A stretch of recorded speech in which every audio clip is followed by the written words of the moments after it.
Hi, everyone, and welcome to our third session in our Doubt It series. I know we usually read from the Bible, but I've got another book that I wanted us to read from today. So I know you probably remember this book from your childhood, but it's a fun book to read. Alexander and the Terrible, Horrible, No Good, Very Bad Day. I went to sleep with gum in my mouth, and now there's gum in my hair. And when I got out of bed this morning, I tripped on the skateboard, and by mistake I dropped my sweater in the sink while the water was running, and I could tell it was going to be a terrible, horrible, no good, very bad day. At breakfast, Anthony found a Corvette Stingray car kit in his breakfast cereal box, and Nick found a junior undercover agent code ring in his breakfast cereal box. But in my breakfast cereal box, all I found was breakfast cereal. I think I'll move to Australia. In the carpool, Miss Gibson let Becky have a seat by the window. Audrey and Elliot got seats by the window too. I said I was being scrunched. I said I was being smushed. I said if I don't get a seat by the window, I am going to be carsick. No one even answered.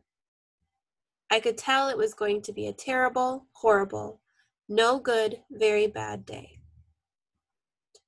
At school, Mrs. Dickens liked Paul's picture of the sailboat better than my picture of the invisible castle. At singing time, she said I sang too loud. At counting time, she said I left out 16. Who needs 16? I could tell it was going to be a terrible, horrible, no good, very bad day. I could tell because Paul said I wasn't his best friend anymore.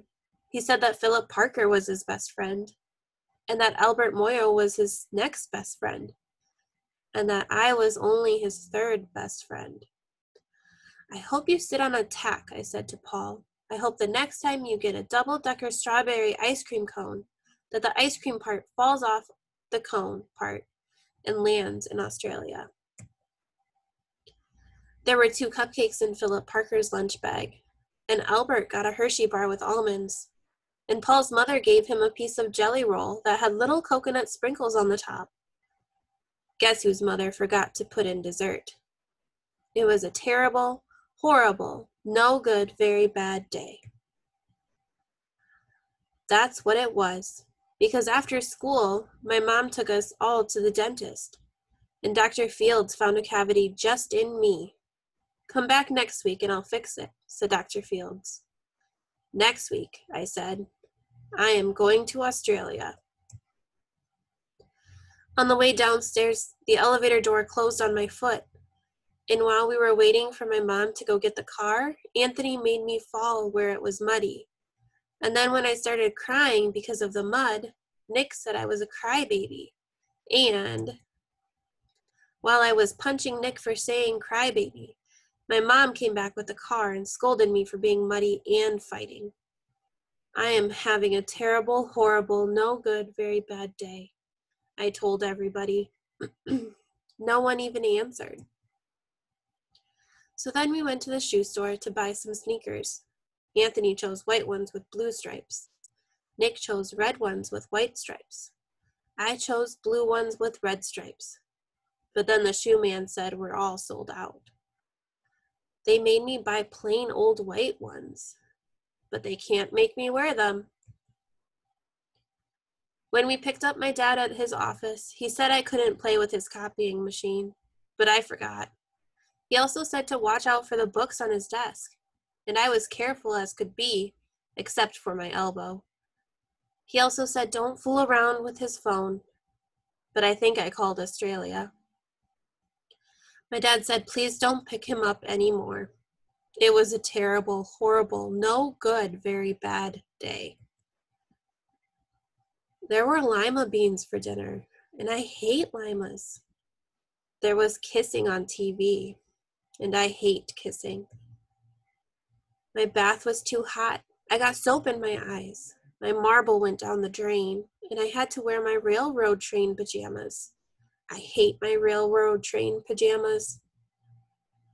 When I went to bed, Nick took back the pillow he said I could keep, and the Mickey Mouse nightlight burned out, and I bit my tongue.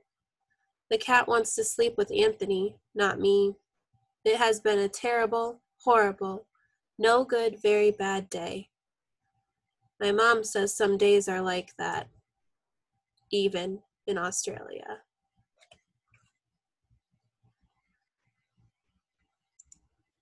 I think we can all agree that life can be disappointing and frustrating sometimes, but I'd like to see if that's true.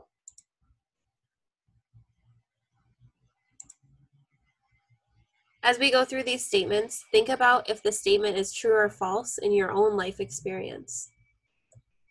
Never have I ever experienced disappointment. Never have I ever experienced things going badly. Never have I ever been rejected. Never have I ever lost something valuable or precious to me. Never have I ever lost out to someone else.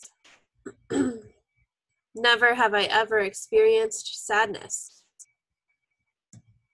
Never have I ever had a prayer go unanswered or answered in a way that I didn't want. I think everyone watching this has experienced disappointment, rejection, or unanswered prayers at some point. Here's one more question. Have you ever heard or thought that following Jesus would make everything in your life okay? There's a verse in the Bible, Romans 8:28, that tells us that in everything, God works for our good.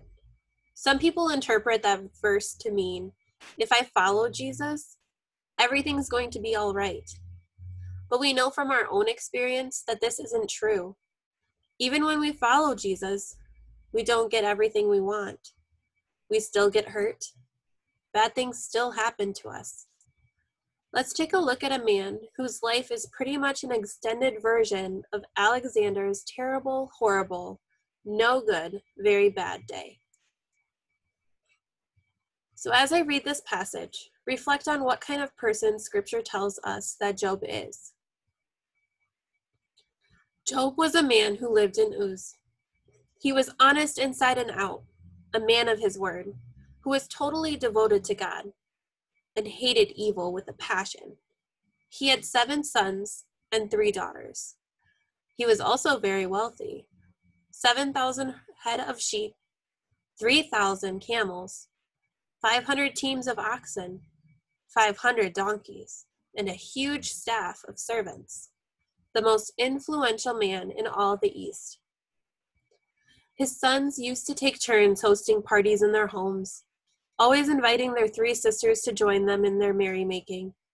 When the parties were over, Job would get up early in the morning and sacrifice a burnt offering for each of his children, thinking, maybe one of them sinned by defying God inwardly. Job made a habit of this sacrificial atonement, just in case that they'd sinned.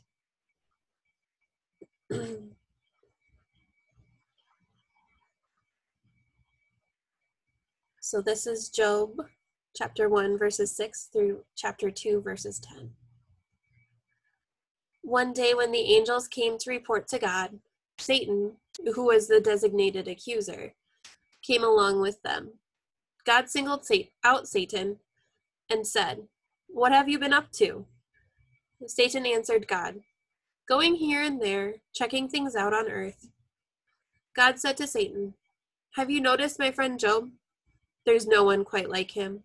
Honest and true to his word, totally devoted to God and hating evil." Satan retorted, "So do you think Job does all of that out of the sheer goodness of his heart? Why, no one ever had it so good. You pamper him like a pet. Make sure nothing bad ever happens to him or his family or his possessions. Bless everything he does. He can't lose. But what do you think would happen if you reached down and took away everything that is his? He'd curse you right to your face, that's what." God replied, "We'll see. Go ahead, Do what you want with all that is his. Just don't hurt him." Then Satan left the presence of God. Sometime later, while Job's children were having one of their parties at the home of the oldest son, a messenger came to Job and said, "The oxen were plowing and the donkeys grazing in the field next to us when the Sabians attacked. They stole the animals and killed the field hands. I'm the only one to get out alive and tell you what happened." While he was still talking, another messenger arrived and said, "Bolts of lightning struck the sheep and the shepherds and fried them, burned them to a crisp. I'm the only one to get out alive and tell you what happened." While he was still talking, another messenger arrived and said, "Chaldeans came from the 3 directions, raided the camels, and massacred the camel drivers. I'm the only one to get out alive and tell you what happened." While he was still talking, another messenger arrived and said, "Your children were having a party at the home of the oldest brother when a tornado swept in off the desert and struck the house. It collapsed on the young people, and they died. I'm the only one to get out alive and tell you what happened." Job got to his feet, ripped his robe, shaved his head, then fell to the ground and worshipped. "Naked I came from my mother's womb. Naked I'll return to the womb of the earth. God gives, God takes. God's name be ever blessed." Not once through all of this did Job sin. Not once did he blame God. One day, when the angels came to report to God, Satan also showed up. God singled out Satan, saying, "And what have you been up to?" Satan answered God, "Oh, going here and there, checking things out." Then God said to Satan, "Have you noticed my friend Job? There's no one quite like him, is there? Honest and true to his word, totally devoted to God and hating evil. He still has a firm grip on his integrity. You tried to trick me into destroying him, but it didn't work." Satan answered, "A human would do anything to save his life. But what do you think would happen if you reached down and took away his health? He'd curse you to your face, that's what." God said, "All right, go ahead. You can do what you like with him, but mind you, don't kill him." Satan left God and struck Job with terrible sores. Job was ulcers and scabs from head to foot. They itched and oozed so badly that he took a piece of broken pottery to scrape himself, then went and sat on a trash heap among the ashes. His wife said, "Still holding on to your precious integrity, are you? Curse God and be done with it." He told her, "You are talking like an empty-headed fool. We take the good days from God. Why not also the bad days?" Not once through all of this did Job sin. He said nothing against God. After everything he experienced, Job cried out to God and asked, "Why? Why is this happening?" He'd done his best to follow God and couldn't understand why God was allowing him to suffer. Job had 3 friends who tried to comfort him through all of his pain, but after sitting with Job for a week, they decided they had an answer to Job's question about why all of this was happening to him.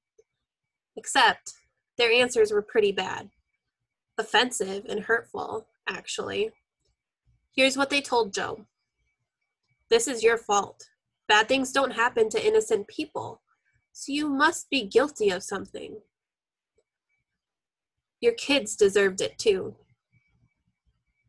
God has a plan. You just have to wait and see what it is." That's not comforting or helpful when you're grieving the loss of your entire family. Be thankful. God must be disciplining you for something. Be grateful it's not worse. That's pretty terrible. But don't we hear things like this all the time? Maybe we've even said it to someone else. These friends of Job go on lecturing him for a very long time. When they're done, Job finally tells them, "Hey, everything you've said has been really hurtful and offensive, and you're wrong." Job says he hasn't sinned against God, but even if he had, nothing he's done would deserve the kind of suffering he's experiencing. Job cries out in pain, asking God to just end his suffering already, because it's all too much. Finally, God responds. God appears and speaks to Job out of a great whirlwind. What do you think God is going to say? He is. He's also on an emotional roller coaster.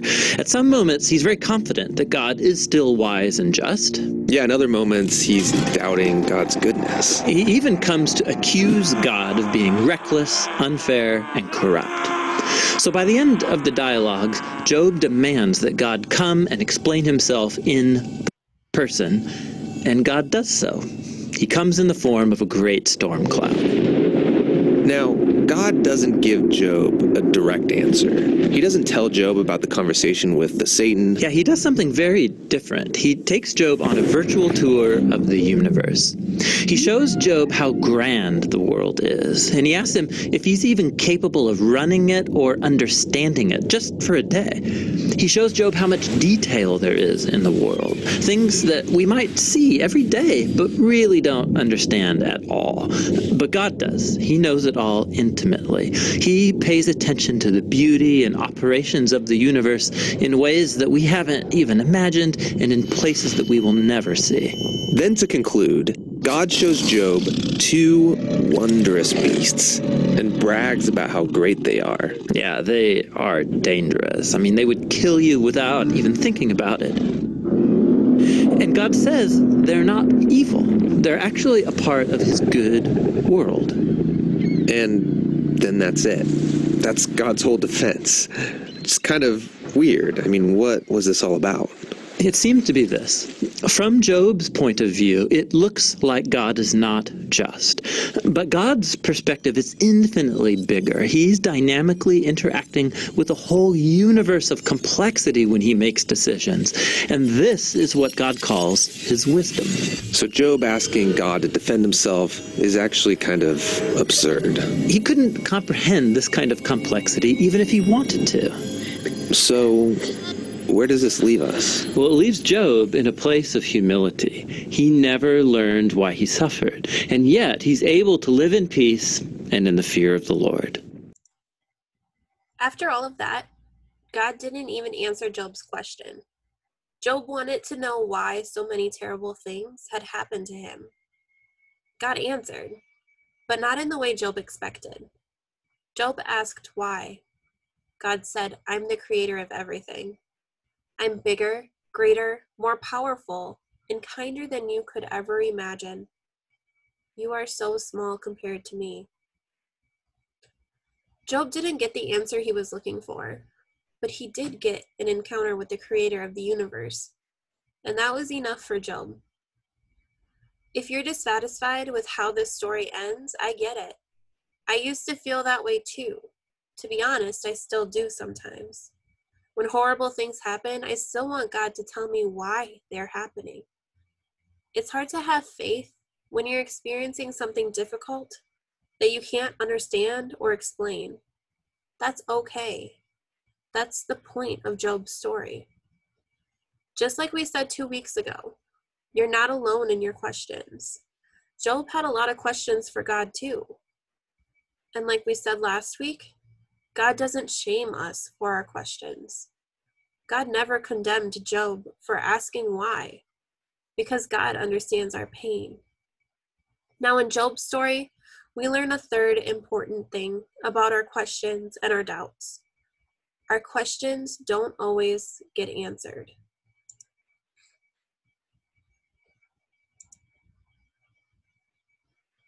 At the end of Job's story, God restores Job's life by giving him double of everything that he had before. But that doesn't take away from the pain and suffering Job experienced. So let's return to that passage we mentioned earlier. The one people sometimes think means everything will work out just fine. All things work together for good to those who love God. This verse doesn't mean our lives will eventually have a happy ending, like the end of a sitcom or our favorite Disney movie. When we experience pain and heartache, the hard truth is that our questions don't always get answered, but God can redeem what we've suffered or lost. So, question for you guys. What does the word redeem mean? Take some time, pause the video, and answer it in your heart or with those around you. To redeem something is to reclaim, repurpose, restore, or regain it. Like Job, sometimes we lose a lot, but redemption means our stories don't end there. I'm sure each of us can name at least one difficult moment in our life that God has redeemed. For me, my most recent one was the date of February 20th of this year. My aunt and godmother was told that she had brain tumors. From that day on, it felt like a downhill roller coaster for weeks. She was transferred to Gunderson in La Crosse, and right before she was scheduled for a CT scan, she got worse. So they transferred her to Mayo. Now, my Aunt Donna is such an amazing person. She's highly active in her church and would drop anything for anyone. When I was in the hospital after having both Isabella and Bailey, she would visit me every day, no matter what. It was rough being told that I couldn't come see her. When I was finally able to go up and visit, Donna was not herself at all because of the tumors, and it broke my heart into pieces. They were finally able to determine what kind of cancer it was and start treatment for it the next day.